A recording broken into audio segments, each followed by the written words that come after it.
बिहार की राजनीति कब किस करवट बैठेगी, ये बातें हम आप सोचते ही रहते हैं। तब तक 70 के दशक के जो धुरंधर हैं, जिनकी सत्ता पर बेहतर पकड़ है, खास करके अगर बिहार की बात करें या केंद्र की राजनीति में भी, तो जिस समय छात्र आंदोलन हुआ था और कांग्रेस को सत्ता से बेदखल किया गया था, उस पूरी कहानी के जो सृजनकर्ता थे, उन लोगों का राजनीति कुछ अलग ही कहानी लिख देता है।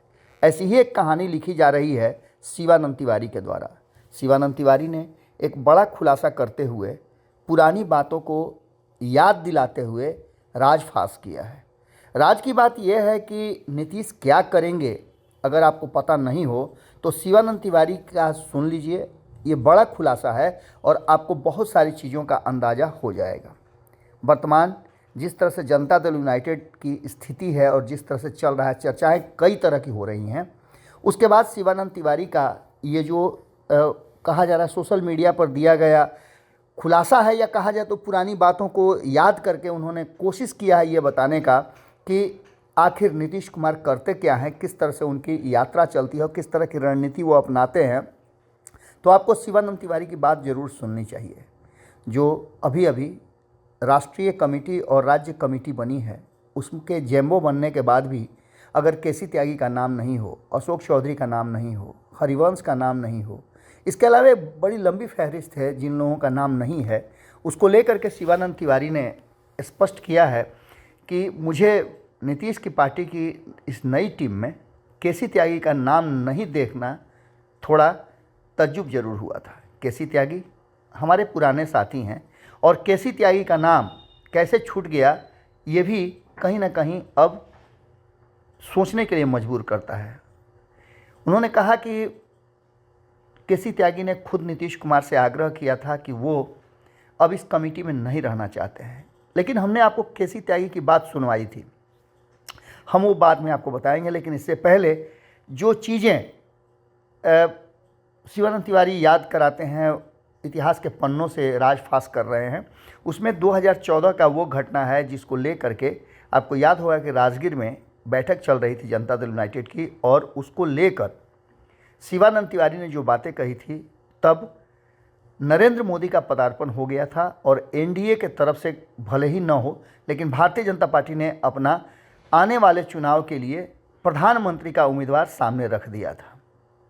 इस पूरी कहानी में शिवानंद तिवारी कहते हैं कि 2014 के फरवरी में नीतीश की पार्टी से उनको निकाला गया था और निष्कासन की चिट्ठी केसी त्यागी के दस्तखत से ही उनको मिली थी, जबकि शरद यादव उस समय अध्यक्ष थे और ये अधिकार शरद यादव जी को ही था। लेकिन उनका कहना है शिवानंद तिवारी का कि मैं इशारा समझ गया था, ये नीतीश कुमार की इच्छा थी। इसके बाद वो कई तरह की बातें करते हैं और स्पष्ट बताते हैं कि नरेंद्र मोदी के आने के बाद मैंने बहुत सारी बातें कही।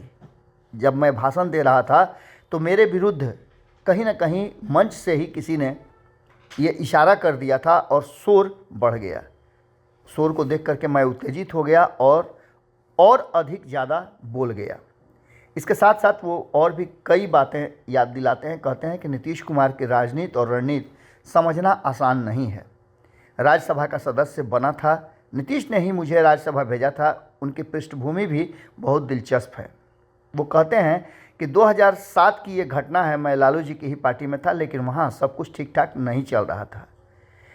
इस बात को कहते हैं शिवानंद तिवारी की कभी और, लेकिन 80 की उम्र में शिवानंद तिवारी जब पुरानी बातों को दोहराते हैं, मेरे साथ भी बातचीत के दौरान बहुत सारी ऐसी बातें उन्होंने कही है जो समय आने पर मैं उसको भी आपके सामने रखूँगा। लेकिन इन सारी बातों के साथ शिवानंद तिवारी उस घटना का, जब वो राज्यसभा गए थे, जब रहस्योद्घाटन करते हैं, तो उनका कहना है कि चिड़ियाखाना में प्रतिदिन वो सैर करने के लिए जाते थे और उस दिन सैर करके जैसे ही बाहर निकले तो गेट पर नीतीश कुमार खड़े थे। नीतीश कुमार की गाड़ी खड़ी थी और उनके इर्द गिर्द कई लोग खड़े थे। उनको देख करके मुझे आश्चर्य हुआ। जब मैंने पूछा कि आप यहाँ क्या कर रहे हैं, तो उन्होंने साफ कहा कि आपके लिए हम खड़े हैं।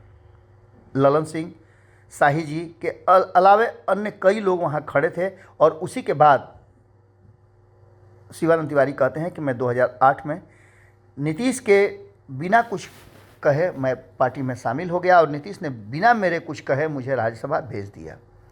जिस पृष्ठभूमि में नीतीश ने मेरा अलगाव हुआ था, उसके बाद जिस आदर और सम्मान के साथ नीतीश मुझे अपने साथ ले गए, वह उनके स्वभाव के विपरीत था और ये मुझे आश्चर्यचकित कर रहा था। इसके अलावे और बहुत सारी बातें कहते हैं और ये स्पष्ट होता है कि शिवानंद तिवारी जो कहना चाहते हैं वो बातें इशारा कर रही हैं कि नीतीश कुमार से अगर किसी की अलगाव होता है तो वो अलगाव कहीं ना कहीं नीतीश कुमार उस अलगाव के पीछे ज़रूर होते हैं और इनका एक बड़ा ही बेहतर तरीका है, या कहा जाए कि बड़ा ही टेंशन देने वाला तरीका है कि वो अपने से अलग अपने लोगों को कैसे करते हैं। शिवानंद तिवारी निश्चित रूप से एक बड़े और पुराने राजनीतिज्ञ हैं, समाजवादी हैं, और ऐसी स्थिति में इस रहस्य को खोलने के पीछे उनका मकसद क्या है ये तो आप समझ ही गए होंगे कि अब जो वर्तमान स्थिति है उसमें शायद नीतीश कुमार के हाथ से पार्टी निकल रही है, या फिर नीतीश कुमार ही जिस तरह से शिवानंद तिवारी के सामने प्रस्ताव रख दिए, उन्हें सीधे चिट्ठी मिल गई थी और लोगों को भी मिल गई होगी। अब देखना दिलचस्प होगा कि शिवानंद तिवारी के इस सोशल मीडिया में लिखे गए पोस्ट के बाद क्या कुछ बदलता है या फिर नहीं बदलता है। देखना ये भी दिलचस्प होगा कि एक साथ एक गठबंधन में रह करके शिवानंद तिवारी के इस रहस्योद्घाटन का असर गठबंधन पर भी पड़ता है या नहीं। जुड़े रहिए भारत लाइव के साथ। बहुत बहुत धन्यवाद। अगर ये वीडियो पसंद आई और वह बिहार के राजनीति और बिहारियत से सरोकार रखेनी तो सब्सक्राइब बटन दबा के चैनल के सब्सक्राइब कर ली। ओजे एगो घंटी बा, ओकरा बटन दबा देला से कुल सटीक और मारक खबर रुआ मुफ्त में मिल जाई। अगर रुआ पत्रकारिता के हमनी के नया प्रयोग में सहयोग कर चाहतानी तो ज्वाइन बटन दबा दी। पेटीएम नंबर नोट कर ली 9386816700। धन्यवाद।